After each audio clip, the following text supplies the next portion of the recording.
대형 2차 전지주들의 가격이 하루 새 30% 넘게 오르며 소액 주주들의 불법 공매도 조사 촉구 목소리가 높아지고 있습니다.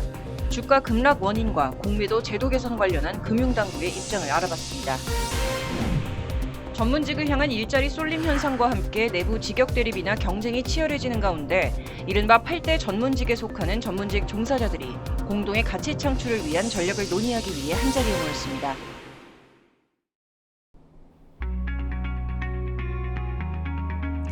시청자 여러분 안녕하십니까? 로포커스 시작하겠습니다. 주식시장도 폭염입니다. 지난달 주식거래대금은 전달보다 25% 넘게 늘며 사상 최대를 기록했는데요. 열기를 몰고 온 건 2차 전지 관련 종목들입니다. 지난달 26일 주가가 급등락을 반복하자 개인 투자자들은 공매도 세력의 불법 교란 가능성을 제기하며 제도 개선을 요구했는데 자세한 내용 석대성 기자가 전해드립니다. 국민을 가난하게 만드는 불법 무차익 공매도를 척결하라!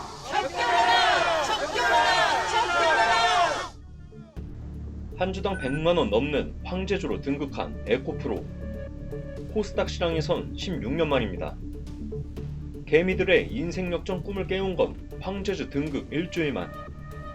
시총 수십조 원 넘는 2차 전지 대형 종목이 매도 폭탄을 맞으며 일제히 마이너스 20% 내외로 하락하는 이상 변동을 보인 겁니다. 흔들리던 황제 자리는 다시 오름세를 탔지만 마치 코인 파는 연상케 개미들을 잠 못 들게 하고 있습니다.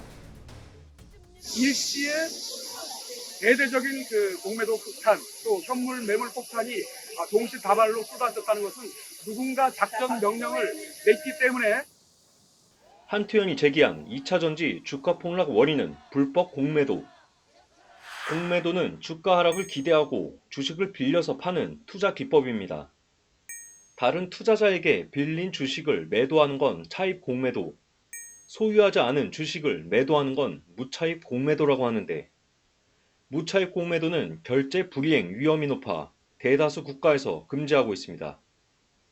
한국은 지난 2000년 공매도한 주식이 결제되지 않는 사태를 겪은 후부터 무차입 공매도를 금지 중입니다. 국내 주식 특성상 개인이 공매도하는 건 방법이 어려워 자금이 풍부한 외국인과 기관이 특정 종목을 중심으로 투자합니다. 최근 10년간 금감원이 적발한 무차입 공매도의 93%는 외국인. 하지만 불법 여부 입증이 어렵고 저마다의 해명으로 처벌을 피하고 있습니다. 올해도 외국계 금융사들이 불법 공매도 단속에 걸렸지만 대부분 과징금을 내는 것으로 처벌이 마무리됐습니다.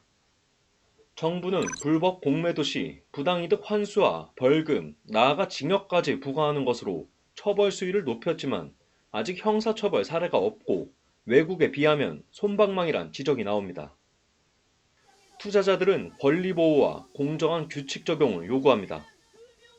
공매도 상한 기간을 90일 또는 120일로 외국인, 기관, 개인 똑같이 통일을 하고 담보 비율도 일본처럼 130%로 통일을 해야 됩니다. 그리고 무차익 공매도 적발 시스템을 최고로 낙관적일 때가 가장 좋은 매도 시점이다. 기업 가치를 평가하기보단 공매도 세력과 개미들의 사활을 건 전쟁터가 된 주식시장. 정부는 투자자들의 권리장전 외침에 아직 침묵하고 있습니다. 법률방송 석대성입니다.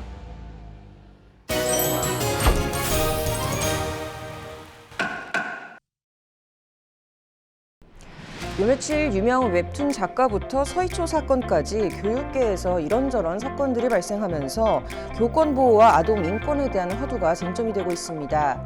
이번 주 앞으로에선 최근 교육계에서 발생한 사건들 관련한 아동학대 관련 이슈, 그리고 법정 내 변호사 복장 간소화에 대한 내용 다뤄보도록 하겠습니다. 양윤석 변호사님 모셨습니다. 변호사님 어서 오세요. 안녕하세요. 네, 먼저 저희 이 서희초 사건부터 이 웹툰 작가 아까 말씀을 드렸는데 이 교육계 관련 사건들이 좀 많이 발생을 했습니다. 요거 좀 설명을 좀 해주실까요? 사건계요? 네, 지난달 서울 소희초등학교에서 근무하던 교사가 극단적인 선택을 하고 용인 소재 모 초등학교에서도 특수교사가 주호민 씨의 아동학대 고소로 인해서 형사재판을 받고 있는 등 교육계에 여러 사건들이 있었습니다. 두 사건으로 인해요 교사에 대한 교권 침해 여부, 그중에서도 교사의 교육 행위가 아동학대로 신고되는 점에 관해서 이목이 집중되었고 이를 계기로 교육계 종사자에 대한 아동학대 신고와 처벌이 논란이 되고 있습니다. 네. 아동학대로 신고가 되면은 이게 무엇이 문제가 되나요? 예, 일단 먼저 아동학대로 신고가 되면 교사는 경찰에서 아동학대 혐의에 관한 조사를 좀 받아야 할 뿐만 아니라 직위해제나 징계 등 인사상 불이익에 처할 수가 있고 향후 피해 아동 측으로부터 손해배상 청구 소송을 당할 수도 있는 등 여러 가지 법률 분쟁에 휘말리게 됩니다. 특히 아동학대로 신고가 되면 학교에 수사 개시 통보가 되어서 수업에서 배제되거나 직위해제 처분을 받는 경우도 있고 검찰에서 기소유예나 아동보호 사건 송치 처분을 받게 되더라도 징계나 민사상 책임을 지게 되는 경우도 있습니다. 그렇기 때문에 교사는 아동학대 신고가 있게 되면 무혐의나 무죄를 받기 위해서 싸워야 하고 사건이 결정되는 수개월에서 수년의 시간 동안 심적 부담과 경제적 부담을 안고 지내게 됩니다. 네, 굉장히 좀 책임이 중해 보이는데요. 이 실제로 교사직에 계신 분들이 아동학대로 많이 처벌이 되나요? 네, 먼저 이러한 아동학대는 신체적 학대, 정서적 학대, 성적 학대, 방해행위 등으로 분류를 할 수가 있습니다.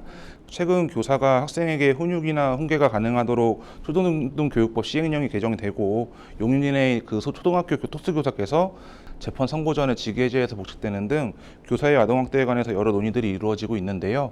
앞으로 교사에 대한 아동학대 인정 범위가 달라질지를 좀 지켜봐야 될 것 같고 교사의 교권과 학생의 인권이 조화롭게 보장되는 방향으로 나아가기를 바라고 있습니다. 네, 일단 좀 지켜봐야 될 것 같습니다. 자, 이제 법조계 동정으로 넘어가서요. 이제 복장 간소화에 대한 좀 얘기를 해볼 텐데 변호사님 네. 법원 갈 때 복장 어떻게 보통 입고 가세요? 네, 보통 저를 비롯한 남성 변호사들은 법정에 갈 때 와이셔츠에 재킷 그리고 넥타이를 메고 출석해서 변론을 하고 있습니다. 여성 변호사님 같은 경우에도 넥타이는 하지 않지만 주로 블라우스에 재킷을 입고 출석을 하고 있습니다. 판사가 법복에 넥타이를 메고 재판을 하는 것처럼 네. 변호사도 법정 예절의 일환으로서 정장 등 단정한 복장을 입고 법정에 출석해서 변론을 하고 있습니다. 네, 저희도 이제 뭐 취재를 자주 법정으로 나가다 보니까 이제 목격을 많이 하게 되는데 보통 이제 정장 차림으로 많이 다니시는 것 같아요. 근데 요즘에 너무 덥잖아요. 그래서 법원에 가보니까 이게 날씨가 너무너무 이제 폭염으로 더운데 여름에도 이렇게 정장 차림으로 출석을 해야 되는지가 좀 궁금해요. 네, 그래서 이 서울지방변호사를 비롯한 각 변호사회는 매년 법원에 양해 및 협조 공문을 발송을 해서 변호사들의 복장 간소화를 안내하고 있습니다. 서울을 기준으로 말씀을 드리면 6월부터 8월까지는 넥타이를 매지 않는 등 법정 예절을 해치지 않는 선에서 가급적 단정하고 간소한 옷차림을 입도록 안내를 하고 있고 다만 색상이 지나치게 화려하거나 노출이 심한 옷, 슬리퍼나 샌들 같은 복장은 제외할 것을 안내하고 있습니다. 다만 변호사의 신분 확인을 위해서 상의에 변호사 배지를 착용하고 신분증을 항상 지참하도록 안내를 하고 있습니다. 네, 이거는 좀 몰랐던 부분인데 어쨌든 이 한여름에는 복장에 대한 좀 간소화 규정이 좀 있긴 있었네요. 변호사님은 이 노타이 등 뭐 이렇게 좀 복장을 간소화해서 출석을 하시나요? 네, 저도 이 매년 복장 간소화 안내를 받고는 있는데 과거에는 이러한 복장 간소화에 대해서 판사님들께서 지적을 하는 경우가 있었다고 합니다. 그래서 혹시라도 넥타이를 매지 않거나 편한 복장으로 법정에 출석했을 때 의뢰인의 사건에 영향이 있거나 어찌 보면 불이익이 있을 수도 있는 점, 그리고 변론할 때 신빙성에 영향이 있을 것이라는 우려 등으로 인해서 평소처럼 넥타이와 재킷을 입고 출석하는 경우가 대부분입니다.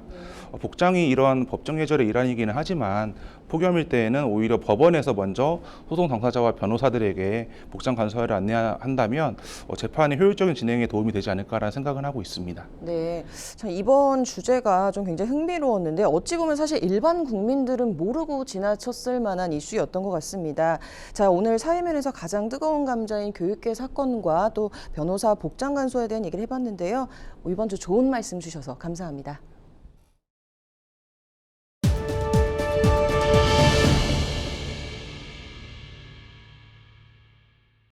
갈수록 전문직을 향한 일자리 쏠림 현상이 심해지다 보니 내부 직역 대립이나 경쟁이 치열해지고 있습니다.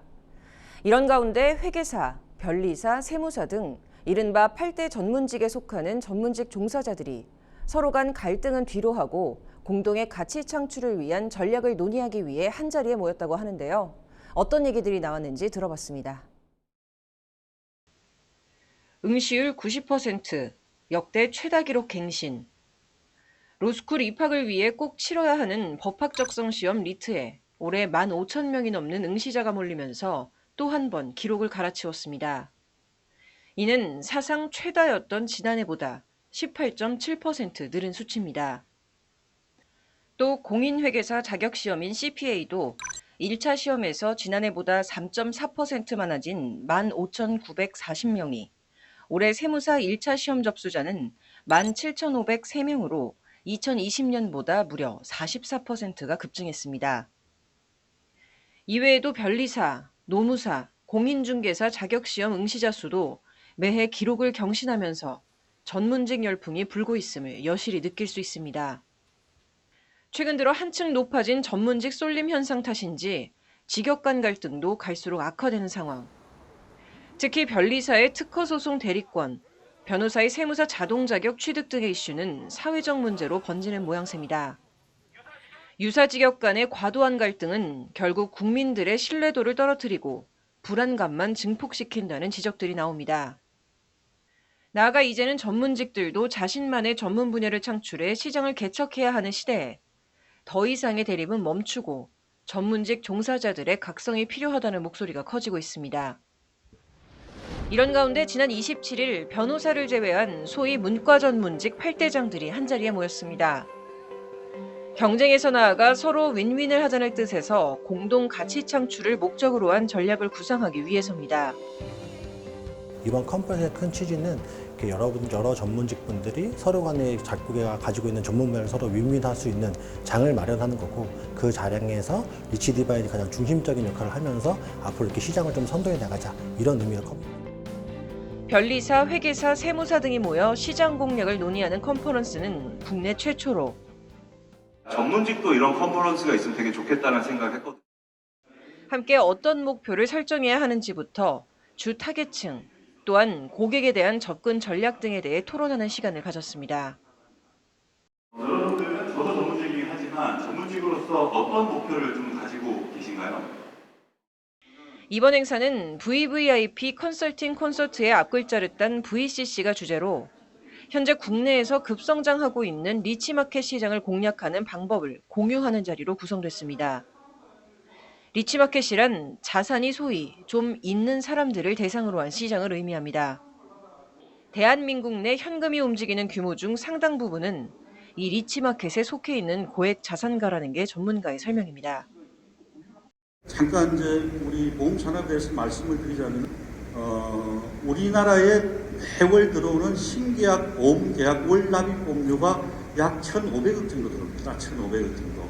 1,500이라는 숫자가 이제 감이 와닿지를 않을 텐데 1,500억 정도 월 납입 보험료가 들어오고, 일시납은 또 매월 한 수조 원대가 들어오고 있습니다. 우리나라에 한 2조에서 3조 정도 이렇게 일시납이 들어오고 있어요. 한 번 내는 돈이라고 생각하면 되겠죠. 1,500억 중에 약 100억 정도가, 매월 100억 정도가 VVIP 시장에서. 이 같은 일명 금수저 자산가들 사이 가장 이슈가 되고 있는 건 바로 상속과 증여. 자신들이 피땀 흘려 쌓아올린 부를 대물림하는 과정에서 고액의 상속세 납부 등 예기치 못한 일이 발생할 수 있기 때문입니다. 이에 컨퍼런스에선 리치마켓을 타겟으로 한 상속증여 고객 접근 전략에 대한 실무적인 얘기들도 나왔습니다. 사실 세무사를 찾는 이유가 뭡니까? 상속세를 줄이기 위함이죠. 그리고 또 이 상속세를 어떻게 낼 것인가? 그게 가장 큰 문제입니다. 상속인들이 참, 일단 언론 기사를 한번 보면 상속세, 한국의 상속세 세율은 50%다. 최대주주 할증률 20% 정도. 그렇기 때문에 결국에는 사실상 60%, OECD 국가 중에서 1위라는, 세율이 1위라는 그런 면이 있습니다. 그래서 넥슨의 고 김정주 회장 같은 경우에는 상속세가 그 얘기다 보니까 이 비상장 주식을 물락을 한 거예요. 가업을 지켜야 될 거 아닙니까? 지분도 지켜야 되고. 그래서 미리미리 상속세 납부 재원을 마련을 하자. 이 밖에도 요즘 업계에서 주목받고 있는 법인 컨설팅에 대한 차별화 전략, 사내 근로복지기금을 통한 VVIP 시장 전략적 접근 등에 대한 논의도 이어졌습니다.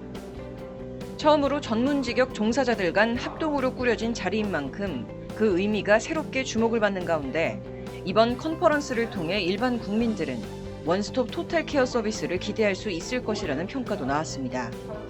예전처럼 한 가지 업무에 대해서 내가 하나하나씩 개별적으로 찾아보는 것이 아니라 앞서 말씀드린 것처럼 고객들이 원하는 톨탁해요. 즉 한 가지 하나의 창구로 모든 업무를 전체적으로 처리해 주는 게 저의 가장 핵심적인 부분이라고 생각을 하고요.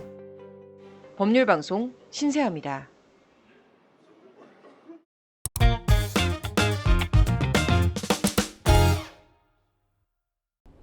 전문가가 말해주는 돈 되는 법.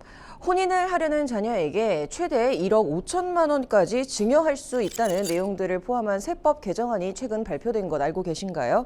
그래서 이번 주에는 지난 27일 발표된 2023년 세법 개정안에 대해서 얘기 좀 해보도록 하겠습니다. 변호사님 어서 오세요. 변호사님 어서 오십시오. 네, 안녕하세요. 자, 세법은 좀 개인적으로 자주 바뀌는 것 같아요. 근데 매년 이맘때쯤이면 정부에서 세법 개정안을 발표하는 것 같은데요. 이렇게 정부에서 발표하는 세법 개정안을 체크해보는 것이 저희 입장에서 좋겠죠? 네, 맞습니다. 저희는 아무래도 직업적인 특성상 세법 개정안이 발표가 될 거는 꼭 찾아서 보는데 요즘 많은 분들이 이제 세법에 워낙 관심을 많이 가지시기 때문에 이렇게 세법 개정안이 발표가 되시면 꼭 한번 체크를 해보시는 게 도움이 되실 것 같습니다. 네, 그렇다면 이제 제가 또 일반 국민이자 납세자 입장에서 가장 궁금했던 거 질문을 좀 먼저 드려볼게요. 처음 말씀드린 대로 내년부터 이제 혼인을 하면 최대 1억 5천만 원까지 증여를 할 수 있다. 이 내용이 이거 진짜 사실일까요? 네, 그렇습니다. 먼저 내용들부터 전달드리면 부모님 등으로부터 이제 혼인 신고일 이전 2년 전부터 그 이후 2년 이내인 총 4년 네, 이제 혼인을 전제로 증여를 받은 경우에는 1억 원까지 증여 공제를 해주겠다는 내용입니다. 그러니까 원래 5천만 원까지 공제를 해줬고 이번에 1억 원까지 신설이 되었으니 총 1억 5천만 원에 대해서는 이제 그 증여세를 납부하지 않아도 되는 셈입니다. 네.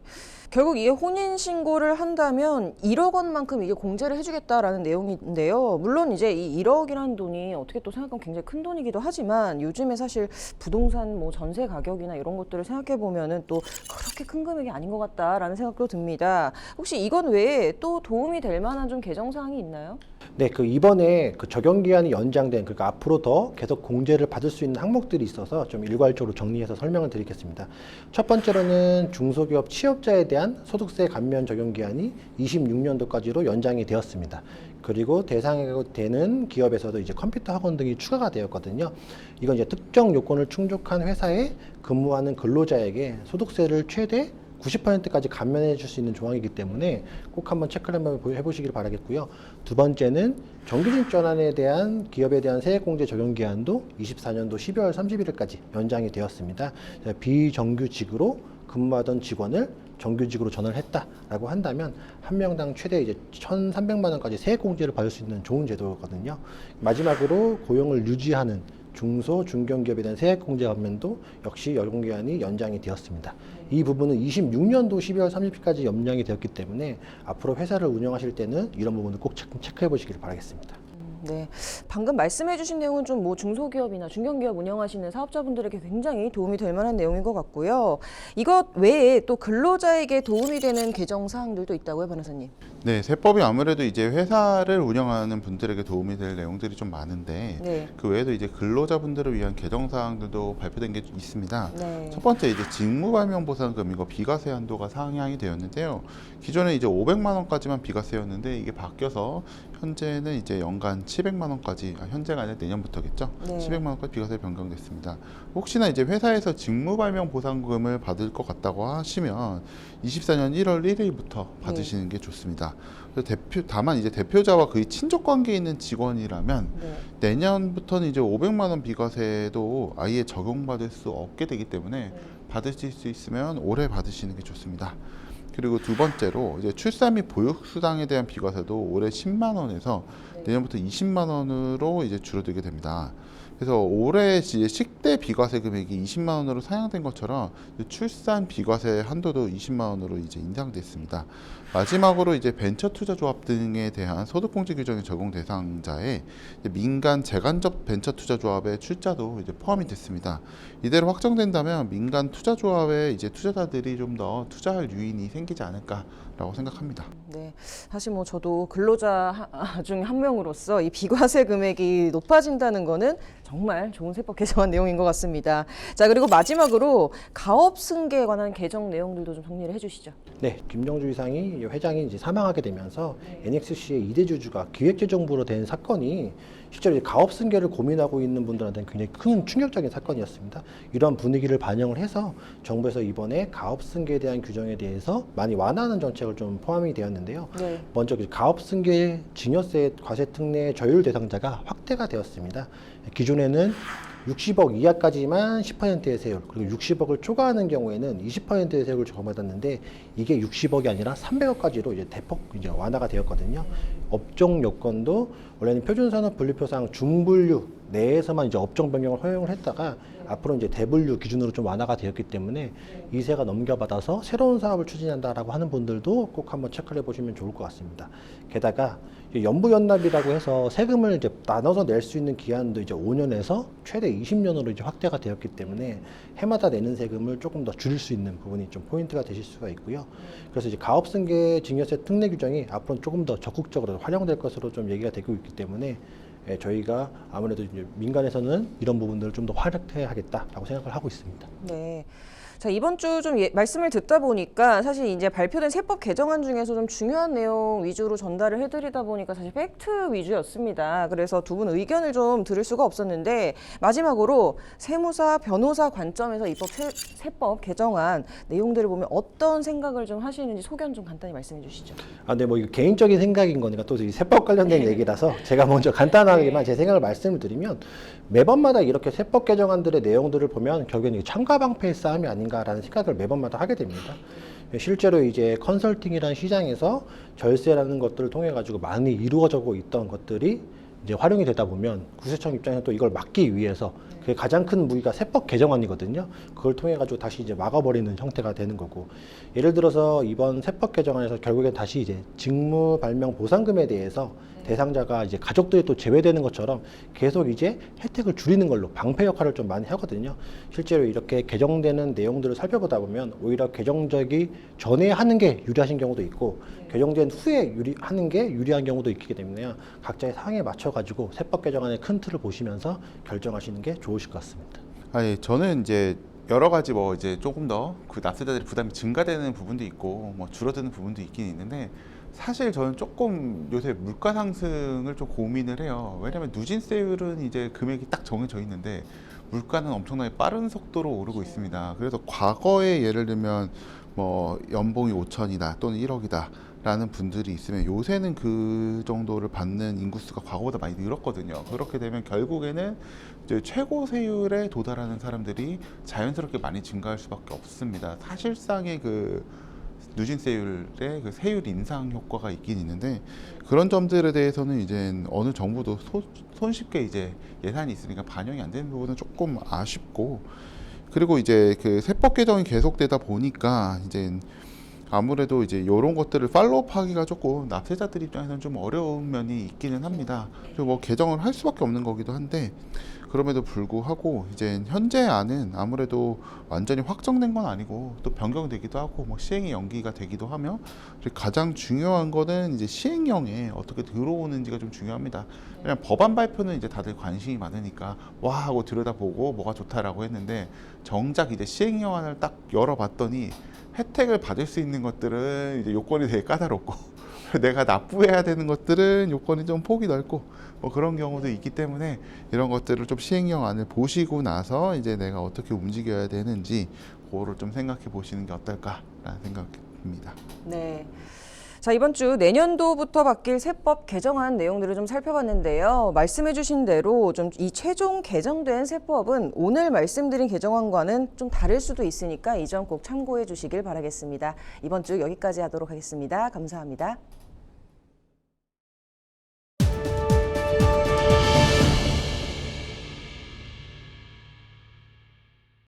이번 주 로포커스 여기서 마치도록 하겠습니다. 시청해 주셔서 고맙습니다.